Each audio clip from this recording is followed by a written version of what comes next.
2 to 3 years from now, we fast forward, we have this global collaboration that you've prioritized. We've got tens of thousands of coders out there, super coders. What will you be focusing on? What will your organization be focusing on 2 to 3 years from now? So, I love the answer that Ted just gave about a diverse and inclusive workforce, and absolutely one that enforces belonging is important, right? Because it increases well-being.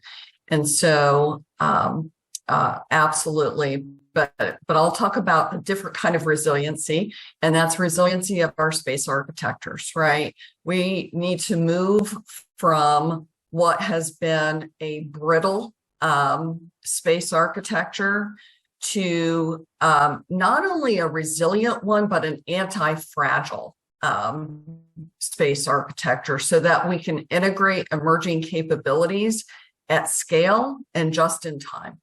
And so that's what I hope that we will be talking about, 2 to 3 years from now.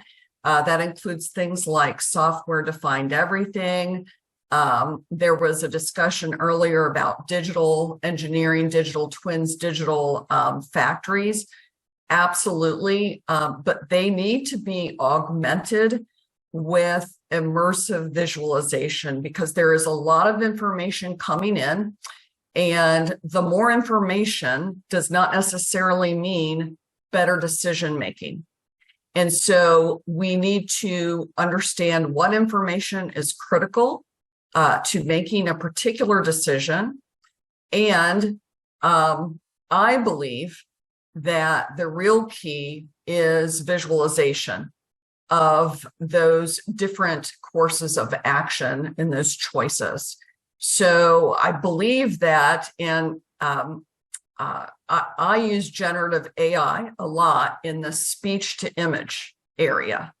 And as we get more sophisticated in that arena, I believe that we will be able to, with words, describe a particular environment, a particular scenario, and then have that generated for an individual so they can operationally train and test in a realistic, threat-informed environment.